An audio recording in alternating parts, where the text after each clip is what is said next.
여러분, 섭리라는 그 뜻 아시죠? 근데 이 섭리라는 뜻이요, 뚜렷합니다.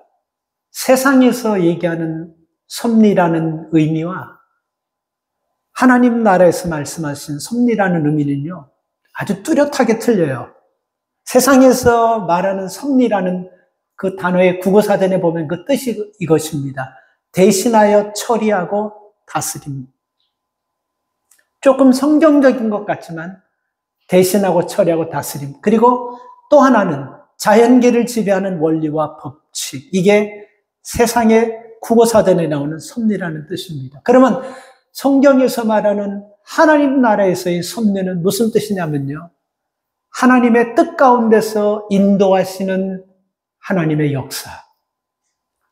하나님의 뜻 가운데서 인도하시는 그 역사를 섭리라고 해요. 조금 쉽게 얘기할게요. 심플하게 하나의 설명을 들어보면요, 우리가 창세기 22장의 사건에 보면 여호와 이레라는 단어가 나옵니다. 왜 여호와 이레라는 단어가 나왔냐면, 하나님께서 아브라함을 부르셔서 100살에 얻은 아들 이삭을 모리아산에 번제물로 바치라고 그랬어요. 근데 우리가 이걸 잘 봐야 돼요. 물론 다 알겠지만 여기서 중요한 것은 뭐냐면요, 하나님이 이삭을 받기를 원하시는 것이 아니고 하나님께서 이삭의 믿음을 보시기를 원하는 거예요. 똑같습니다. 하나님은 여러분 믿음을 보시기 원하시는 것입니다. 아브라함의 환경, 아브라함의 나이, 아브라함의 어떤 주변의 모든 상황, 이런 거를 하나님은 원하시는 것이 아니고 아브라함의 믿음을 보시기 위해서 네 아들 이삭을 모리아산에 번제물로 바치라 그랬어요. 그리고 나서 하나님께서는 미리 거기에 준비하신 것이 뭐죠? 숫양을 풀 속에서 뿌리 묶이게 해가지고 오도 가도 못하도록 딱 준비해 놓고 하나님은 시작하는 거예요. 믿습니까? 오늘 하나님 우리의 믿음을 보고 우리의 믿음을 테스트할 때요, Don't worry, 걱정하지 마세요. 다 안전장치 해놓고 절대로 우리가 여러분 위기를 당하지 않을 정도로, 손해보지 않을 정도로 다 준비해 놓으시고 나를 믿음 테스트하는 거예요. 욥을 테스트하실 때 보세요. 재산 다 잃었고 자식 다 잃었고 아내마저 잃었고 건강까지 잃었지만 하나님은 그 뒤에 그전보다 더 큰 재물의 복을 숨겨놓으시고 그전보다 더 훌륭한 자녀들을 준비해 놓으시고 그전보다 더 좋은 모든 것들을 준비해 놓으시고 욥을 테스트하신 거잖아요. 그렇죠? 그래서 욥기 42장에 보면 욥이 이 은혜를 인해서 갑절의 복을 받았느니라 하나님 말씀이 나오지 않습니까? 이걸 섭리라고 하는 거예요. 그러니까 여러분, 하나님께서 이삭을 모리아산에 올라가서 제물로 바치라고 할 때 하나님의 섭리가 무엇인지를 아브라함에게 가르쳐 주는 거예요. 그래서 아브라함이 자기 자식을 죽여서 제물로 바칠 때 하나님께 스탑했어요. 몇 번, 아브라함아. 이게 하나님 마음이에요. 그리고 그 옆을 봐라 하니까 그 옆에 보는 풀숲에 양 한 마리가 있는데 그 양 한 마리를 드리는 거예요. 그게 여호와 이레. 영어 성경에 보니까요, 프라이비던스라고 나와 있어요. 여호와 이레, 하나님이 섭리해 놓으시고 준비해 놓으셨다는 겁니다. 믿음이 참 좋은 한 학생이, 제가 지금 섭리를 설명하려고 하나만 더 설명해 드릴게요. 예화를 드릴게요. 믿음이 참 좋은 학생이 집은 가난하고 어려우니까 자기가 일찍이 나는 사진학을 배우고 사진 기술을 배워가지고 나는 사진 전문가가 되겠다 생각하고 서점에다가 사진학에 관한 책을 몇 권을 오다했는데 이게 어떻게 잘못돼가지고 책이 왔는데 전부 다 음악 발성법, 소리 발성법, 이게 와버리고 완전히 이게 틀려버리지 않습니까? 이 청년이, 이 아이가 너무 화도 나고 짜증도 나고, 근데 믿음이 참 좋은 아이예요. 뭔가 하나님 뜻이 있겠지 생각, 하나님께 그 책을 놓고 기도합니다. 그러고 나서 잊어버렸어요. 그리고 책에 나서 심심할 때 한 번씩 보면서 그 책에서 나오는 발성법을요, 아이가 하나씩 배워가기 시작합니다. 그리고 나서 하이스쿨 딱 됐는데 너무 아이가 소리가 좋으니까 어른들 성가대에다 들어오기를 해가지고 성가대 좀 도와달래서 성가대 하는데 큰 교회 성가대 수십 명이 성가대 하고 이 아이가 딱 들어가니까 이 학생이 딱 들어가니까 소리가 맞지가 않아요. 그런데 놀라는 것은요, 이 소리는 이 성가대 수십 명하고 다 합쳐도 비교할 수 없는 특별한 소리예요. 그래서 여러분 성가대에서 인정을 받으면서 솔리스트가 되고 그 큰 교회에서 찬양하면서 하니까 수많은 사람들이 은혜를 받고 그 특별한 그 소리에 다 감동하는 거예요. 그래서 그는 성악을 시작하고 전공하기 시작하면서요, 세계적인 오페라 가수가 되었는데 그 사람은 찰리 맥킨시라는 사람입니다. 세계적인 오페라 가수가 돼요. 그리고 그 사람이 그런 얘기를 하는 거예요. 내가 세계적인 오페라 가수가 된 것은 이게 하나님의 섭리 가운데 된 것입니다. 이렇게 얘기했어요. 이게 섭리라는 거예요. 그러니까 여러분, 우리가 하나님께서 우리를 이 미국 땅의 델라워의 뉴욕에서 살게 하신 것, 어떻게 보면요, 뭐 특별한 것이 없게 볼 수가 있지만 하나님의 섭리로 우리를 미국에 보내주셔서 델라웨이로 보내주시고 뉴욕에서 울밍턴 교회를 하나님의 섭리인 줄 믿으시기 바랍니다. 그 섭리인 줄 믿고 그 하나님의 섭리를 우리가 쫓아가고 하나님의 섭리의 의미가 뜻이 무엇일까를 알고 계속해서 하나님 앞에 나간다면요, 우리는 섭리 속에 숨겨놓은 아브라함이 보지 못했던 양을 보게 하시는 것이고 욥이 고난 가운데 보지 못했던 모든 하나님의 큰 축복을 보게 되는 눈이 열려질 줄 믿습니다.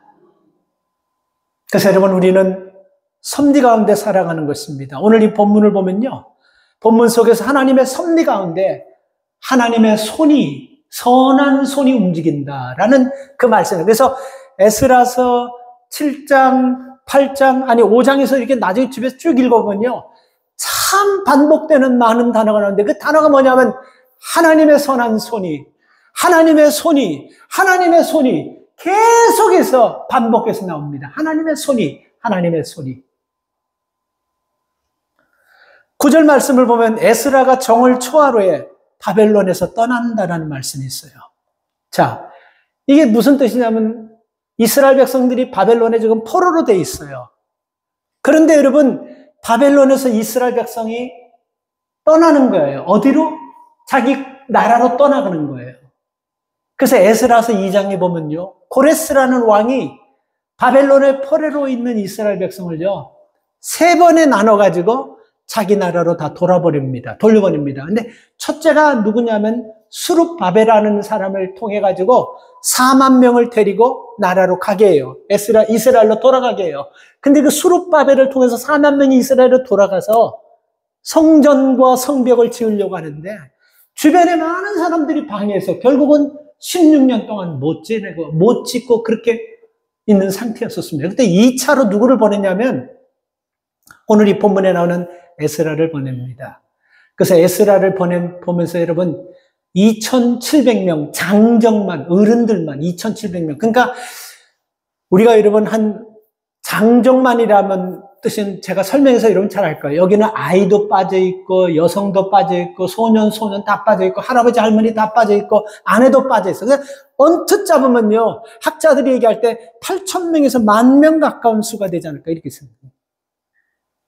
그래서 그 많은 수를 여러분 이끌고 에스라가 이스라엘로 이제 돌아가는데 오늘 이 본문에 나와 있지만 이 에스라의 전공은 뭐냐면요, 가르치고 8절 말씀을 9절 10절 말씀을 보면요, 율법을 연구하고 준행하고 가르치는 사람이에요. 선지자면서 그 율법을 가르치고 그리고 그것을 준행하면서, 그러니까 아주 학식이 아주 좋은 훌륭한 그런 학자 같은 사람입니다. 근데 그 사람이 이 백성들을 한 7,000명, 8,000명, 10,000명에 가까운 수를 이끌고 가면서요, 예루살렘으로 가는데 이 에스라서를 보면 몇 가지 문제가 있습니다. 첫째, 여러분, 거리가 4개월 되는 긴 거리라는 겁니다. 자, 이 오늘 본문 말씀을 보면요, 9절 정월 초하루, 이 정월 초하루라는 말은 여러분 우리가 지금 쓰는 세계에서 쓰는 그런 공용어 달력으로 얘기하면요 4월 8일을 얘기해요. 4월 8일 정월 초하루, 4월 8일에 출발해가지고 언제 도착했냐면요 5월 초하루에 이건 8월 4일을 얘기합니다.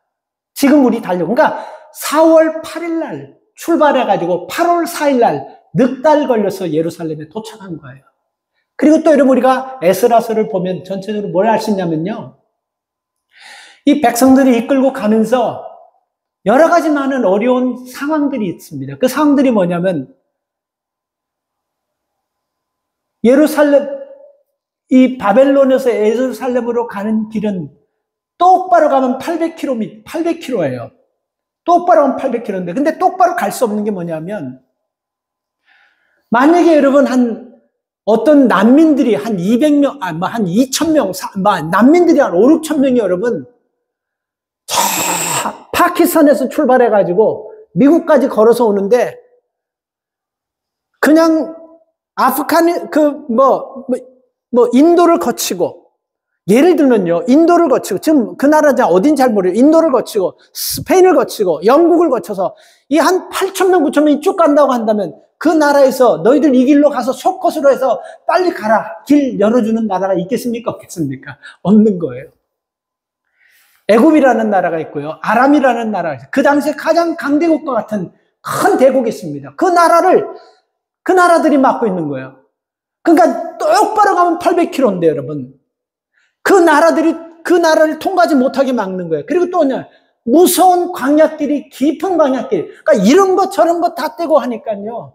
그 4개월 걸려가지고 갔지만요. 거리는 똑바로 가면 800km인데 거리는 한 2배 정도, 1600km 정도라고 그렇게 신학자들이, 구약 성경 학자들이 그렇게 바라봅니다. 그러니까 이 말은 뭡니까? 가다가 보면 여러 가지 어려운 민족도 만났고, 그리고 많은 강대국 중에서 그들을 좋아하지 않는 나라도 만나게 되면 잘못하면 이들은 몰살될 수밖에 없다는 이런 과정에서 출발하는 거라는 거예요. 그리고 또 하나는 여러분, 이 바벨론에서 나올 때 이 사람들이 7, 8천 명 정도 되는 사람들이 예루살렘에 갈 때까지 이들을 안전하게 보호할 수 있는 보호장치가 하나도 없다라는 겁니다. 이런 악재가 있는 거예요. 이런 가운데서 여러분 출발해서 4개월 만에 갔는데 4개월 만에 예루살렘에 도착해서 에스라가 한 얘기가 뭐냐면요. 이런 어려운 난제와 여러 가지 악조건과 이런 힘든 상황 속에서 이렇게 예루살렘까지 우리가 올 수 있었던 것은 에스라의 고백입니다. 하나님의 손이 우리를 인도하셨다라고 얘기하고 있어요. 자, 9절 보면 정을 초월해 바벨론 길을 떠났고 하나님의 선한 손의 도우심을 입어 5월 초월해 예루살렘에 이르니라. 여러 가지 많은 과정을 싹 다 생략하고 정을 초월해 출발해서 5월 초에 도착했다고 이렇게 딱 얘기하지만 여기서 많은 그런 내용들을 딱 한마디로 얘기하면 하나님의 손이 도우셔서 도착하게 했다. 여러분 이게 섭리라는 겁니다. 지금까지 살아오는 우리의 삶들요, 하나님의 섭리 밖에서 되어진 것 아무것도 없습니다. 아까도 말씀드렸지만 아브라함이 자식을 모리아산에 데리고 갈 때 그 마음 누가 알겠어요? 그 아브라함 외에는 아무도 모를 겁니다. 욥이 고통받을 때 그 처참하고 비참한 상황 누가 알겠어요? 아무도 몰라. 욥밖에 몰라. 욥이 가장 베스트 프렌드인 세 사람이 와가지고 위로했지만요, 전혀 위로가 되지 않고 오히려 욥의 마음을 고통스럽게 하고 아프게 해버렸어요. 그래서 하나님께 책망했습니다. 아무도 모르는 거예요. 그래서 여러분 우리가 여기까지 살아온 것, 하나님의 섭리 가운데서 살아왔다는 것을 믿으시고 지금 현상이, 지금 상황이 내가 계산한 만큼, 내가 생각하고 계획한 만큼 미치지 못했다 할지라도 하나님의 선한 손이 여기까지 인도하심을 믿고 감사하기를 축복합니다. 하나님의 선한 손이 여러분 이 과정 속에서 임하니까요, 어떤 일이 일어나냐, 구체적으로 여러분 에스라서 7장 28절에 보면요, 하나님의 손이 내 위에 있으므로 내가 힘을 얻었노라. 그러니까 에스라가 고백하는 거예요. 이 4개월 동안 이 많은 사람들을 데리고 예루살렘까지 오는데 하나님의 손이 내게 임하였더니 내가 힘을 얻어서 그 힘 가지고 일을 했다는 거예요. 내가 똑똑하고 내가 지식이 있고 내가 인품이 있고 내가 리더십이 있어서 사람들이 나를 잘 따라줬기 때문이 아니라 하나님의 손이 내 위에 있으니까 그 힘을 통해서 내가 일을 했다는 것입니다. 여러분, 우리가 어떤 일을 할 때, 그게 여러분 무슨 세상 일이건 주의 일이건 영적 일이건 크게 우리가 세 가지가 있어야 된다고 생각합니다. 첫째, 사람이 있어야 되고, 두 번째는 돈이 있어야 되고, 세 번째는 그 일을 잘 할 수 있는 전문가, 기술자들이 있어야 된다고 생각해요. 그렇지 않습니까? 모든 일에 이게 세 가지가 다 필요합니다. 근데 여러분, 이 세 가지만 있어야 되는 것이 아니라 진짜 여기서 중요한 것은 뭐가 있어야 되냐면요, 사람을 움직이는 그런 믿음이 있어야 돼요. 사람을 움직여주는, 누군가 모르지만 그 사람의 마음을 바꿔주는, 보이지 않는 이런, 알지 못하는 이런 힘이 있어야 된다고 저는 생각합니다. 그래서 여러분, 우리가 돈이 없어도 뭔가를 하려고 할 때 돈 있는 사람의 마음을 움직여서 하면 되잖아요. 그렇죠? 내가 이 일을 할 때 기술이 없어요. 그럼 기술이 있는 사람의 마음을 움직이면 되는 거예요. 여러분, 우리가 TV 광고들 보고 이런 경제학의 핵심, 정치의 핵심, 이런 모든 것들의 이런 기업의 핵심, 이게 다 뭡니까, 여러분? 왜 여러분 엄청난 돈을 투자해가지고 그 TV나 인터넷이나 그 컴퓨터에서 하루에도 보기 싫은 광고를 수십 번씩 보게 하는 이유가 뭡니까? 딱 한 가지예요. 정치, 경제, 사회, 모든 면에서 딱 한 가지입니다. 뭡니까? 사람 마음을 움직이려고 하는 거예요. 다른 거 아니에요. 지금 우리는, 우리나라 대한민국 보세요. 지금 미국도 이제 12월에 이제 대통령 선거 있지만, 지금 여러분 선거 캠페인으로 얼마나 많은 사람들이 다니면서 올인하는 겁니다. 사람 마음을 움직이기 위해서 생전해보지 않은 행동들을 막 하는 거예요. 막 그냥 코가 땅이 닿을 정도로 막 90도씩, 어떤 사람 막 90도 더 숙여버려요. 막 그냥 사정 인생결단 안 하고 사람 마음 움직여버리고 추운데 벌벌 떨면서. 그 사람들이 어디 딴 데 그런 거 봤어요?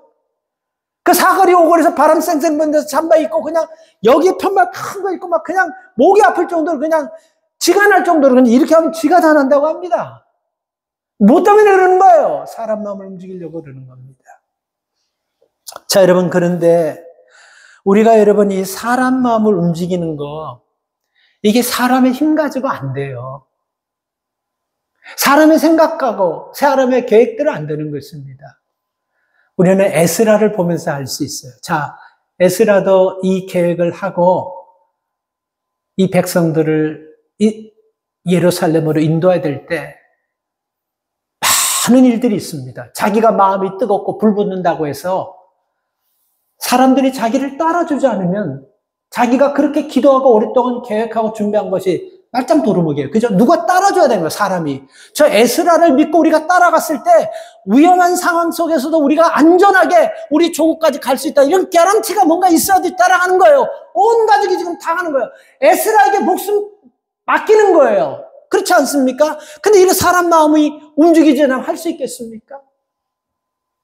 그리고 여러분, 이 일을 하려고 하면요, 4개월 동안 보이지 않는 이 8,000명, 7,000명, 8,000명, 10,000명 되는 이 사람들이 4개월 동안 먹고 하는 거예요. 누가 할 겁니까? 4개월 동안 굶고 갈 수는 없잖아요. 이 모든 것들이 다 있어요.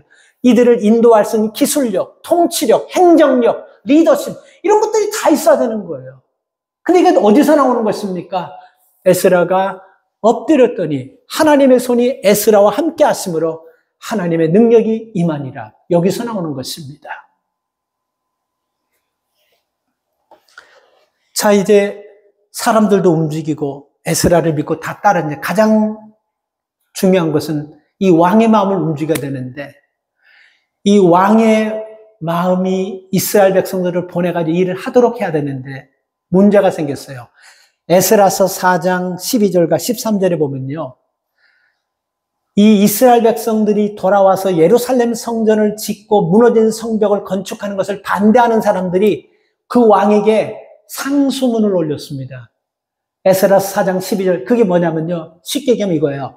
왕이여, 당신이 보낸 이 백성들이 예루살렘에 와가지고 성벽을 쌓고, 그리고 이들이 성전을 쌓으면서 이들이 이렇게 안정되게 되면요, 이들이 다시는 조공과 관세와 통행세를 바치지 않을 거고 결국 왕에게 손해가 될 겁니다. 이 얘기를 딱 듣고 여러분, 이 사람들이 가는 길을 딱 막고 스탑시켜버린 사람이 이 왕이에요. 고레스 왕이라는 사람이에요.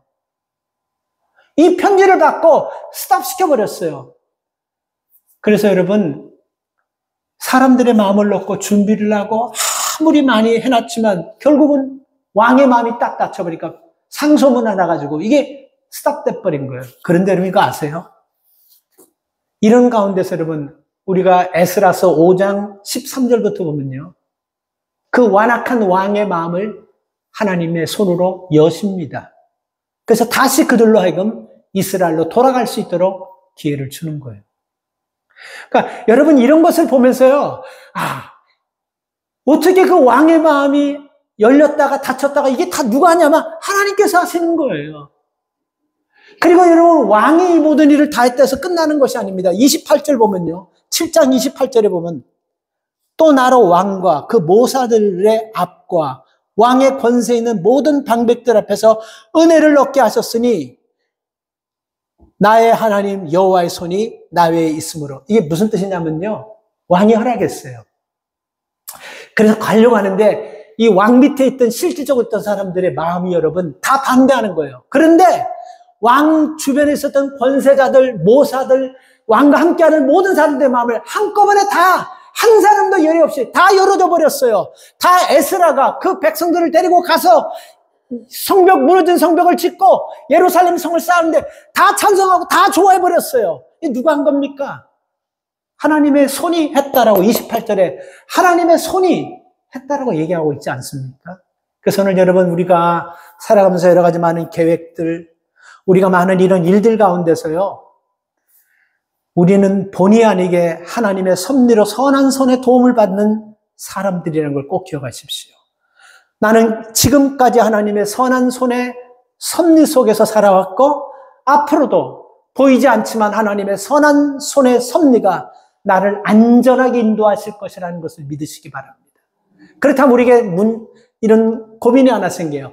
내가 지금까지 살아오면서 뭐 잘 살든지 못 살든지, 뭐 남들이 봤을 때는 뭐 크게 뭐 잘 됐든 이런 걸 떠나가지고 하나님의 선한 손으로 여기까지 왔다고 한다면, 그 선한 손의 은혜를 받았다고 한다면 우리가 이 받은 은혜를 이제는 베풀어야 되는 손이 되어야 된다는 것입니다.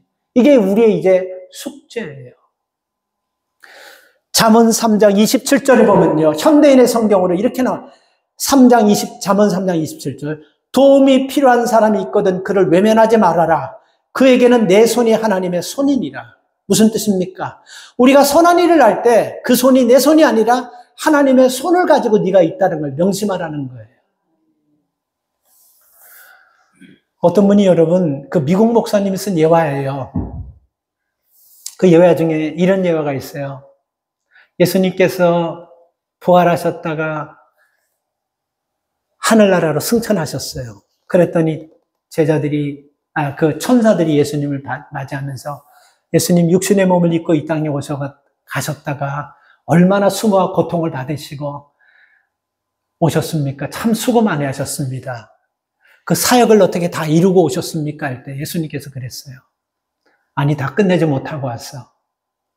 그 왜 사역을 예수님 다 끝내시고 오시지 왜 사역을 끝내지 못하고 십자가 지시고 그렇게 오셨습니까? 할 때 예수님이 이렇게 말씀하세요. 그 사역은 제자들에게 맡기고 왔어. 그 제자들이 다 이룰 거야. 그때 천사들이 그래요. 아니, 그 제자들 보면 예수님 부인했죠, 저주했죠, 팔았죠, 모른다고 다 도망간 그런 보잘것없는 제자들에게 그 사명을 맡기고 오셨다고요? 했을 때 그 목사님이 이런 얘기를 했어요.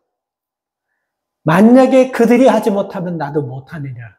그들이 하지 못하면 예수님께서 하셨다는 그 가장에서 이야기하는, 만약에 내가 맡긴 이 사명을 제자들이 하지 못하면 나도 못하는 것이다. 이렇게 말씀해요. 그 의미 속에는 뭐가 들어있냐면요. 잘 들어보십시오. 여러분, 예수님께서 우리가 어떤 일이 벌어졌을 때, 우리가 어떤 상황 가운데서 예수님이 직접 몸으로 입고 오셔가지고 우리를 도우시고 하지 않습니다. 좀 쉽게 얘기할게요. 예수님께서 우리 교회에 오셔가지고 매주마다 예배 준비하기 위해서 토요일마다 청소하시고 대걸레 잡고 물걸레 잡고 여기 닦고 저기, 예수님 하지 않습니다. 그리고 예수님이 매주마다 음식 사가지고 친교 준비 예수님이 직접 하지 않습니다.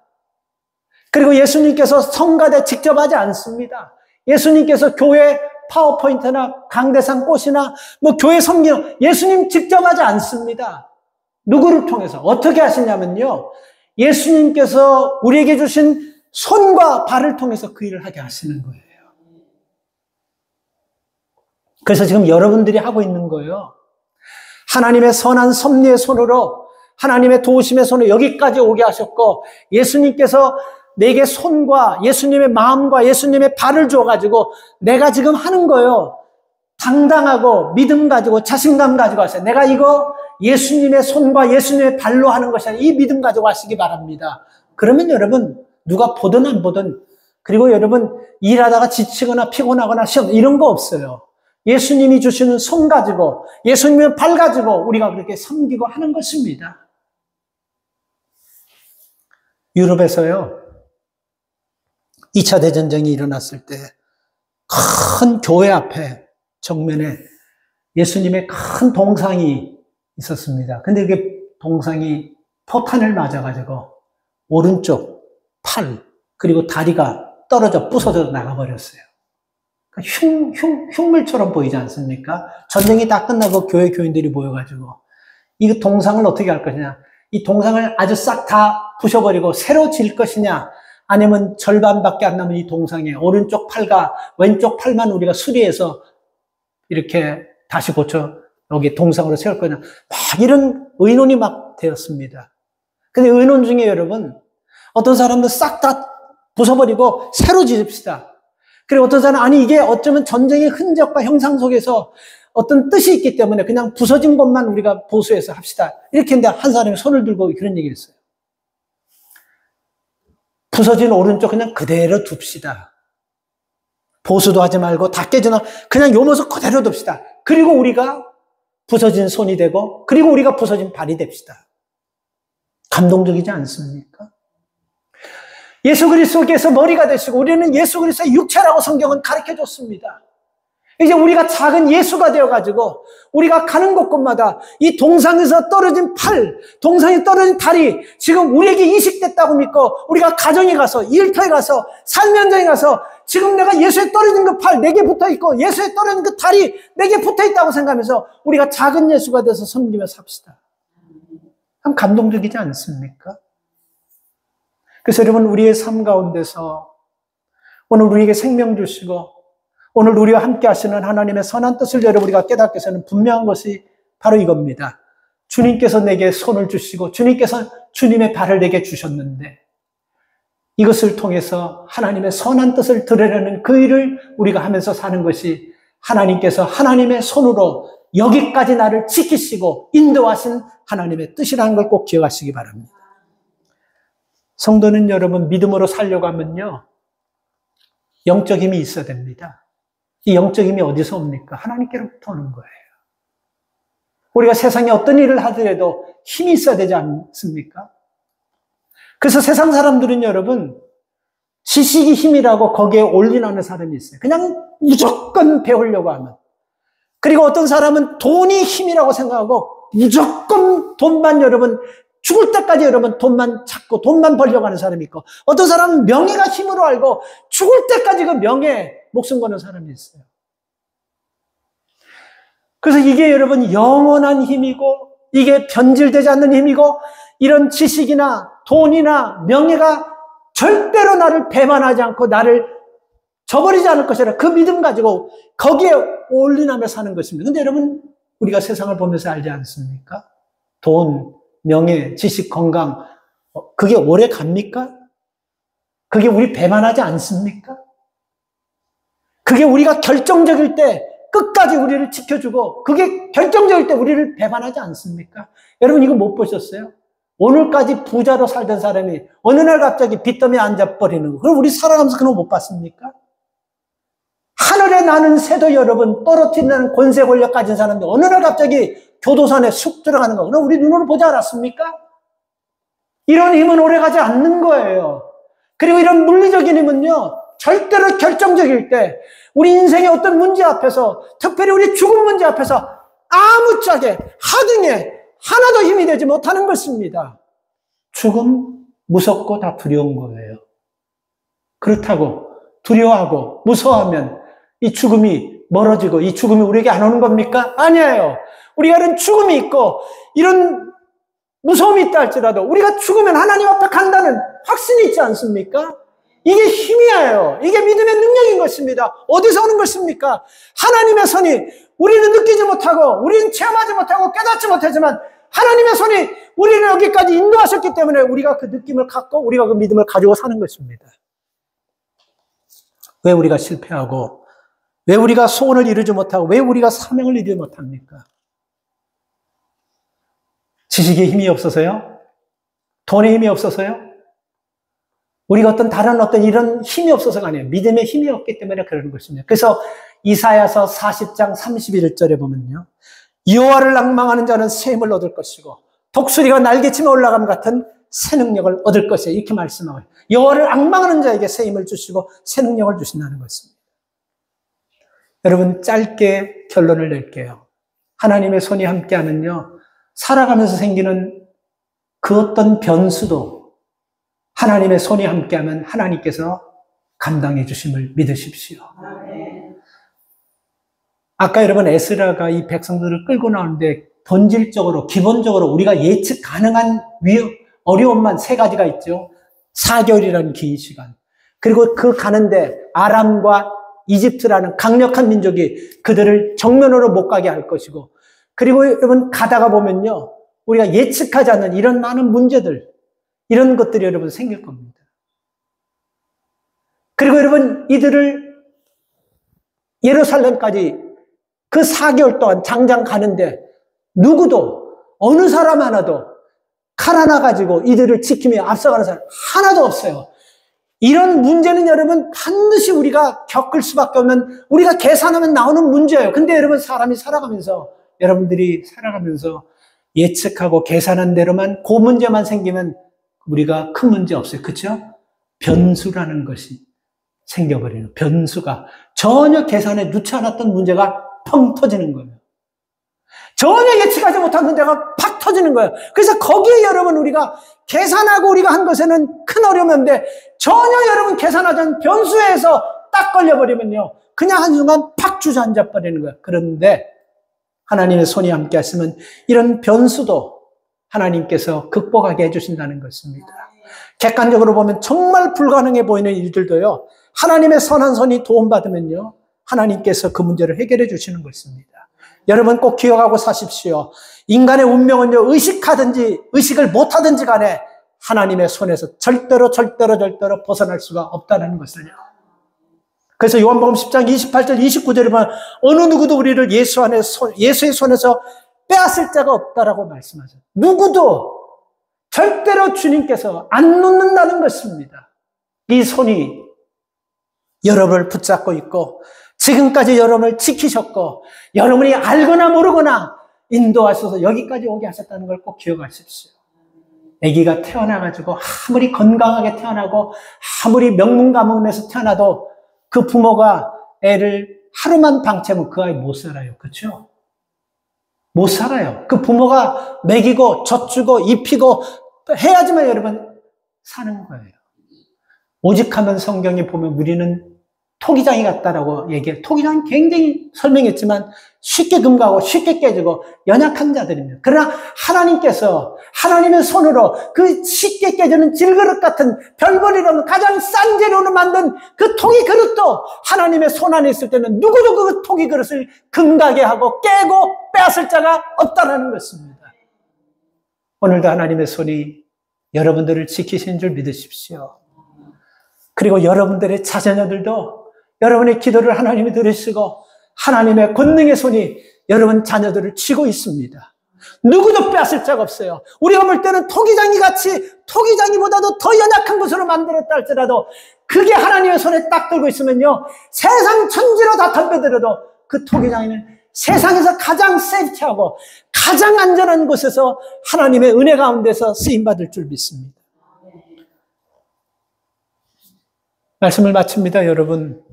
오늘 우리는 지금까지 살아오면서 특별히 내놓을 만한 거, 누구한테 인정받을 만한 거 아무것도 없다 그래도 괜찮아요. 살아있지 않습니까? 내가 살아있다라는 것에 감사하고 감격하면서 고마해 보셨어요? 왜 이런 마음이 안 듭니까? 내가 잘나서, 내가 애써서, 내가 신경 써가지고 여기까지 살았다는 그런 잠재의식 우리 속에 들어있기 때문에 그러는 거예요. 잘 들으십시오. 우리는 하나님의 도우심이 아니고는 아무것도 할 수 없습니다. 보이지 않는 하나님의 손이 그 은혜의 섭리로 여러분과 저를 여기까지 인도하신 그분이 앞으로도 그 권능의 손으로 붙잡으시고 인도하셔서 승리케 하실 줄 믿습니다. 이 은혜가 여러분 가정에, 여러분 자녀들 위해, 여러분 사업장에, 여러분 일터에, 여러분이 기도하는 모든 그 관계 속에 이 은혜가 넘치기를 주님의 이름으로 축복합니다.